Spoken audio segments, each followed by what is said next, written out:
नमस्कार, आप देख रहे हैं द बिहार टॉप। मैं हूं आदेश। पूरी बीपीएससी 70वीं री एग्जामिनेशन को लेकर 18 दिसंबर से गर्दनीबाग में धरना प्रदर्शन चल रहा था, सत्याग्रह चल रहा था। और आपको बता दें कि आज यानी कि 2 जनवरी से इस आंदोलन की बागडोर प्रशांत किशोर ने संभाल लिया है।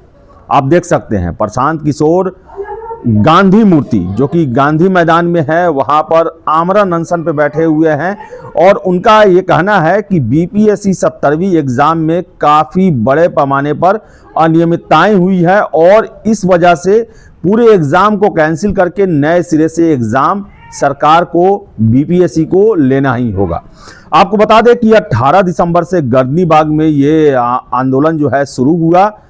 इसमें सबसे महत्वपूर्ण मोड़ आया जब 28 दिसंबर को प्रशांत किशोर गर्दनीबाग पहुंचे और उन्होंने कहा कि अब आंदोलन का केंद्र गांधी मैदान होगा। गांधी मैदान के गांधी मूर्ति के नीचे जो है हम युवा संसद का आयोजन करेंगे और उसके बाद जो उसमें रेजोल्यूशन पास होगा, जो निर्णय लिए जाएंगे, उस पर आगे आंदोलन बढ़ेगा। आपको हम बता दें कि 29 दिसंबर को गांधी मैदान के बुद्ध मूर्ति के नीचे जो है बड़ी संख्या में छात्र शिक्षक इकट्ठा हुए और ये फैसला लिया गया कि मुख्यमंत्री कार्यालय की तरफ कूच किया जाए। आपको बता दें कि जेपी गोलंबर के पास लगभग 10,000 के आसपास छात्र इकट्ठा हो गए और प्रशांत किशोर ने ये आश्वासन दिया कि मुख्य सचिव ने बुलाया है, प्रतिनिधिमंडल के साथ 5 लोगों को लेकर वो जाएंगे और उसके बाद निकल गए। लेकिन उसके बाद वहां पर पानी की बौछारें चली और लाठियों की बरसात हुई।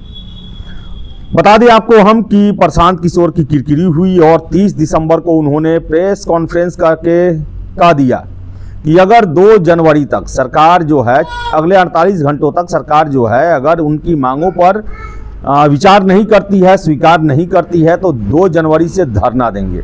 और आपको बता दें कि हमने ही सबसे पहले आपको बताया कि प्रशांत किशोर आज अनशन पे बैठेंगे और सबसे पहला उनका प्रयास था गवर्नर हाउस के सामने बैठना, लेकिन वहां संभव नहीं था। गर्दनीबाग जाने का सवाल नहीं था क्योंकि गर्दनीबाग से ही उन्होंने आंदोलन को उठा के गांधी मैदान लाया था। तो अंततः वो गांधी मूर्ति के नीचे बैठे हुए हैं और उनके साथ राज्य के बड़े बड़े वकील हैं, फिर से शिक्षाविद हैं, शिक्षक हैं, छात्र हैं, उनके पार्टी के कार्यकर्ता हैं, पदाधिकारी हैं, सभी लोग बैठे हुए हैं। सबसे पहले आप देख ले कि उनकी 5 मांगे क्या हैं, जो जनसुराज के ऑफिशियल साइट पर दिया गया है। जनसुराज का है कि ध्वस्त शिक्षा और भ्रष्ट परीक्षा व्यवस्था के खिलाफ आमरण अनशन, जिसमें पहला मांग है कि 70वीं बीपीएससी परीक्षा में हुई अनियमितता और भ्रष्टाचार की उच्च स्तरीय जांच और पुनर्परीक्षा कराई जाए।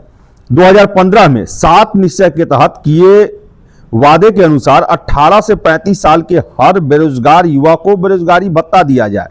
तीसरा है पिछले 10 वर्षों में प्रतियोगी परीक्षाओं में हुई अनियमितताओं और पेपर लीक की जांच एवं दोषियों पर की गई कार्रवाई पर श्वेत पत्र जारी किया जाए।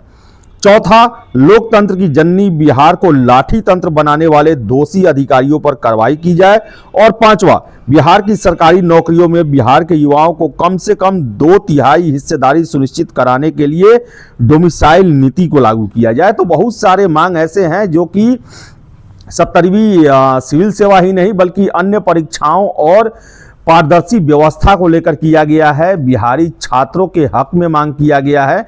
और आपको बता दें कि 29 दिसंबर को जो लाठी चला जेपी गोलंबर के पास, उसको लेकर भी प्रशांत किशोर काफ़ी खफा है। उन्होंने पटना पुलिस और अधिकारियों को चेता दिया है कि आप पर हम कोर्ट केस जरूर करेंगे, आप पर कार्रवाई जरूर होगा, क्योंकि जिस तरह से लाठियां बरसाई गई, जो बदसलूकी किया गया, जो बर्बरता की गई, उससे उसकी चर्चा जो है पूरे देश भर में है। आपको याद होगा 25 दिसंबर के शाम को जब छात्र बीपीएससी दफ्तर पहुंचे थे, हाथ जोड़े बैठे हुए थे और पुलिस के द्वारा किस बर्बरता से जो है वो लाठीचार्ज किया गया। तो बताएं आपको हम कि पूरा मामला जो है वो राजनीतिक हो गया है और अब बीपीएससी 70वीं का बागडोर जो है वो प्रशांत किशोर अपने हाथों में ले लिए हैं। गांधी मूर्ति के नीचे बैठे हुए हैं, आमरण अनशन पे बैठे हुए हैं। और अब देखने वाली बात है कि ये आंदोलन कितने दिनों तक चलता है, कौन टस से मस होता है, क्योंकि बता दे अभी तक की जो परिस्थितियां हैं, सरकार और आयोग एकदम से अपने स्टैंड से हिलने को तैयार नहीं है। आयोग का साफ कहना है कि कोई आधार तो हो री एग्जाम कराने का, कोई ऐसा मेजर गड़बड़ी तो हो जिसके कारण हम पूरे एग्जाम को रद्द करें, कोई साक्ष्य हो तो आप दें। और सरकार के द्वारा भी लगातार यही कहा जा रहा है कि अगर आपके पास सबूत है तो दीजिए। सम्राट चौधरी या विजय चौधरी दोनों लोग का कहना है कि अगर कोई सबूत है तो आप हमको दीजिए, हम री एग्जाम करा लेंगे। लेकिन छात्रों का अपना मत है, उनका कहना है कि हम एग्जाम में आप हमें सिर्फ एक कलम और एडमिट कार्ड लेकर जाने की अनुमति देते हैं, हम कहां से आपको सबूत देंगे। हाँ, लेकिन हम ये कर सकते हैं कि जो हमारे आंखों के सामने घटना हुई या फिर जो अनियमितता हुई उसके बारे में बता सकते हैं और आप उसकी जांच सीसीटीवी से कर सकते हैं। तो बताएं, अपने अपने मांग है और मुख्य सचिव के सामने भी रखा गया था 5 सूत्री मांग, उसका भी जांच हुआ। लेकिन आपको बताएं कि किसी जांच में जो हमारे सूत्रों के हवाले से जानकारी मिलती है कि री एग्जाम के लिए आधार नहीं मिल रहा है। ऐसा सरकार के सूत्र और आयोग के सूत्र दोनों तरफ से यही कंफर्म हो रहा है।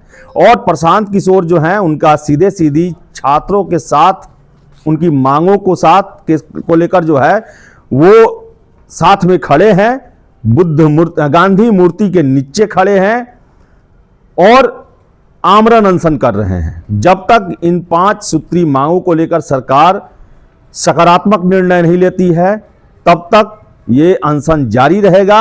अब देखने वाली बात है कि आगे क्या होता है। परसों पुनर्परीक्षा जो कि बापू परीक्षा परिसर में कैंसिल हुआ था होने वाली है। 22 सेंटर बनाए गए हैं, प्रशासनिक तैयारियां पूरी कर ली गई है और कोई व्यवधान न हो उस परीक्षा में, इसको लेकर भी सारे कवायद किए जा रहे हैं। तो देखिए आगे क्या होता है। 70वीं एग्जाम, आपको बता दें कि बीपीएससी के इतिहास की सबसे बड़ी बहाली और अब तक का सबसे बड़ा विवाद इस एग्जाम के साथ बना हुआ है, जो कि देखें अगर हम लगातार 1 महीने से विवादों से ही जूझ रही है 70वीं सिविल सेवा, चाहे नॉर्मलाइजेशन हो और परीक्षा 13 दिसंबर को हुआ, परीक्षा के दौरान हो या परीक्षा के बाद हो, विवाद और विवाद, सिर्फ विवाद ही बना हुआ है। तो देखिए इन सभी विवादों का कब तक पटाक्षेप होता है। फिलहाल इस वीडियो में इतना ही। वीडियो पसंद है लाइक शेयर करें, हमारे चैनल द बिहार टॉप को सब्सक्राइब जरूर कर लें। धन्यवाद।